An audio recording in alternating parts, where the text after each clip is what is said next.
It is my distinct pleasure to introduce to you star, media mogul, television, radio.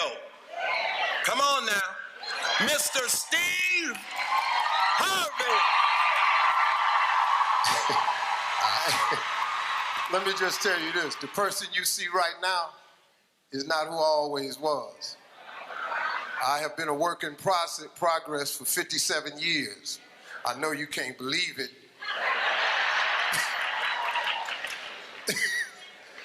But I have been changed over the years. I'm going to try to share with you what I've learned in my lifetime. All the difficulties, all the ups and downs, all the mistakes, everything I've learned from it. I'm gonna just put it in a condensed package. The most of what I learned was from my father, who had no education at all. My daddy had a 3rd grade education. Smartest man I ever met in my life. I kid you not. If it wasn't for him, I'm not standing here today. So the trip I'm gonna take you on is to show you how I got to where I am. Through all the hardships, the failures, I was homeless. I lived in my car for 3 years, from age 30 to 33. Don't nobody know all of this. So the person you see on this end right now, it was a trip for me. It was a total and complete journey. 6th grade now, 1968, I'm 10. They sitting up there and people started standing up. Brenda wants to be a doctor. Larry wants to be a lawyer.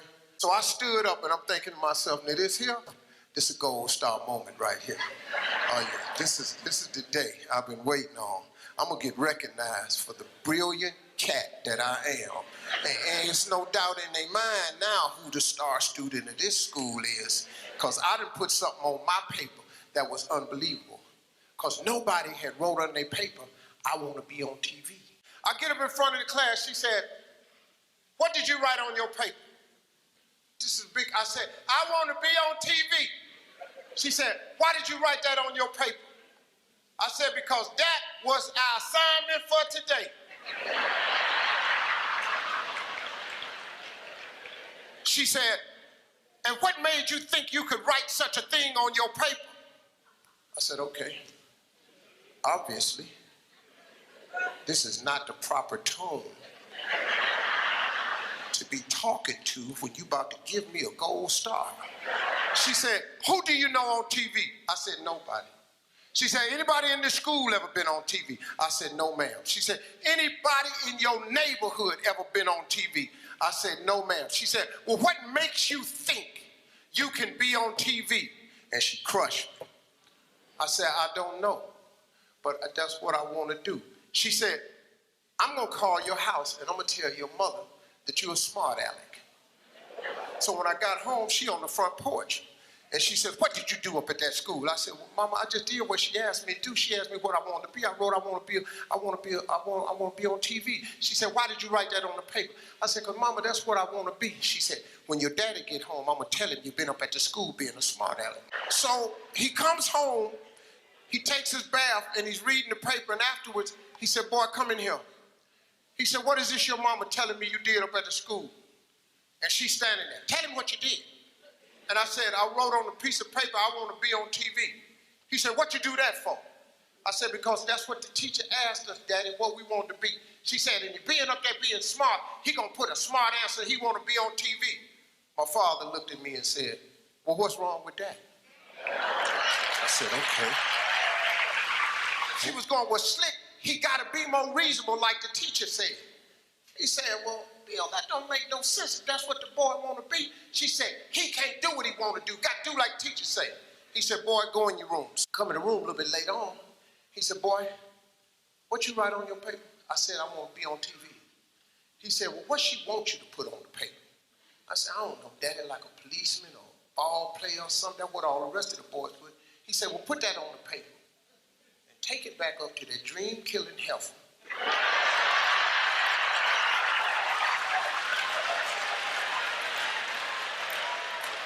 So he said, now take that paper and put it in your drawer. He said, every night before you go to bed, read your paper. He He said, every morning when you get up and go to school, read your paper. I did it. If you turn on your television set,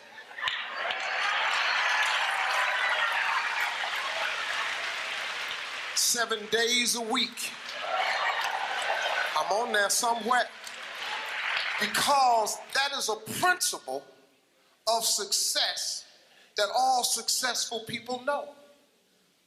If it is written, so shall it be. That's the deal.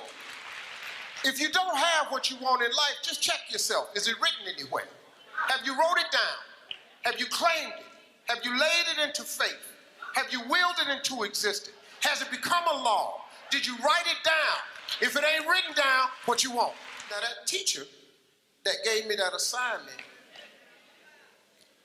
just, she passed recently. She was an older woman. I loved her though. Every year, I sent her a flat screen TV.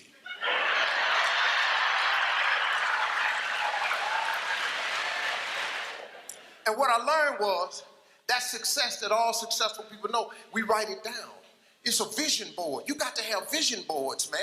You ought to see what's on my laptop and my computer. Even I, with all God has blessed me with, I still have visions.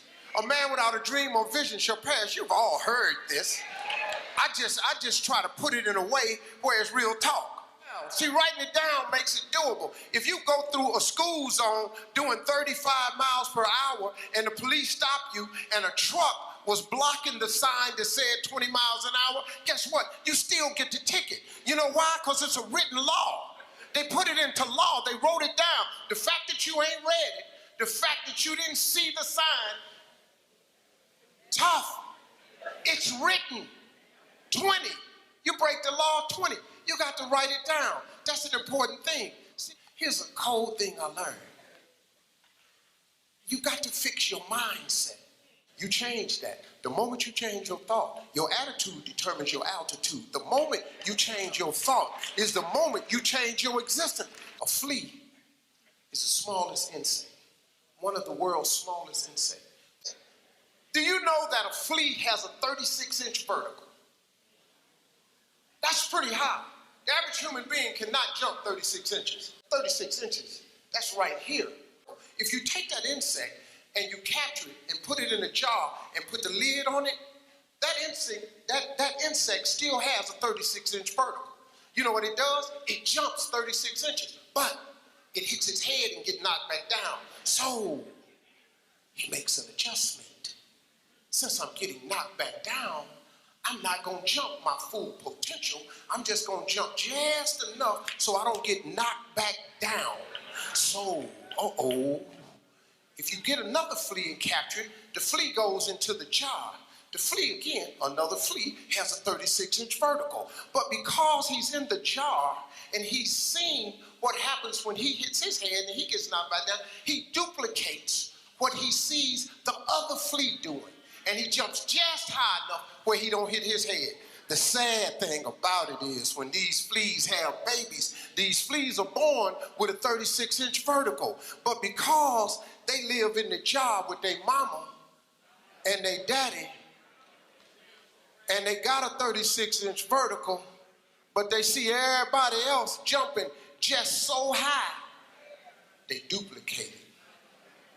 Becomes generational. It gets passed down. The parent ain't got enough sense to say, hey, I messed up my jump, but you, though, you can still go 36. That's why we try to send our kids to college, even if we didn't finish college. We try to get them through school if we never went to school. Every person in here that's a parent wants your child to have a better life than the one you had. You got to. If you don't, there's something wrong with you. You want your grandkids, your children, have a better life than the one you had. What's the deal with the jar? People duplicate what they see. You can't do that. Your brain is your lid. If you take the lid off, the potential in every one of us is expansive. It's unbelievable. Imagination is everything. It's the preview to life's coming attractions. You know what that means? everything was once a thought. That's what that means. Let your imagination go. Open up your mind, trip a little bit, be something extra. The Wright brothers were sitting around one day and said, hey, I'm gonna fly like a bird. So people said, come here, man. What this dude just said. Tell him what you just said. I'm gonna fly like a bird. I flew in here today.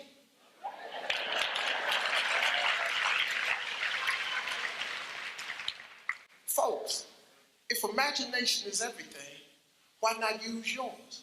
The possibilities in your life are endless, man. In order to be successful, you have to jump. It's the hard part. You got to jump. It's like you stand on the edge of a cliff. In order to be successful, you got to jump. Everybody in here, you got to jump. If you don't jump, you can't be successful. Problem is, when you jump, you don't know if the parachute is going to open. So fear freezes you. The fear of failure, you've all heard all this stuff. I just have a different way of putting it. The fear of failure is the number one cause of failure. It freezes you. But let me explain something to you. If you don't jump, here's the one thing that's guaranteed. When you jump, you don't know if your parachute will open. But here's a fact. If you don't jump, it ain't opening for sure. It don't open at all.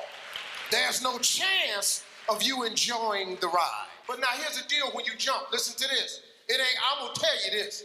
It ain't gonna open right away. You hear me? The parachute, I promise you that. When you jump, it's not opening right away. Oh, you're gonna get cut up.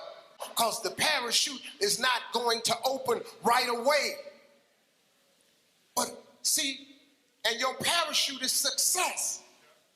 Success. When you experience success, it opens the parachute, and now that fall is now a ride. It's an incredible ride. Your view is different. You see people on parachutes in the air all the time. You see them on TMZ. You cut on TV shows and watch people live their life. Stop watching people live a life you could be living. Jump. Jump. You got to jump. What you waiting on? It's safe right here, but it ain't about nothing right here. Living is different from existing. If you want to live, you got to jump, man. Just jump out there. God got you, but you got to jump. You got no life standing on this cliff, looking over, looking at everybody fly by, soar through the air like birds. You got to jump, man. That's the cold part. You got to jump. If you ain't never jumped, you don't even know if your chute works. And quit talking about people. Look at you jump, getting tore up on them rocks. I knew it. I knew it. I knew it. I knew he didn't jump out there far enough. I saw. Well, hell, jump out there far enough then. Show him how far to jump. You got to jump. You don't jump, you're going to sit there. Parachute on your back, safe. You good? You existing? I chose to jump. I jumped.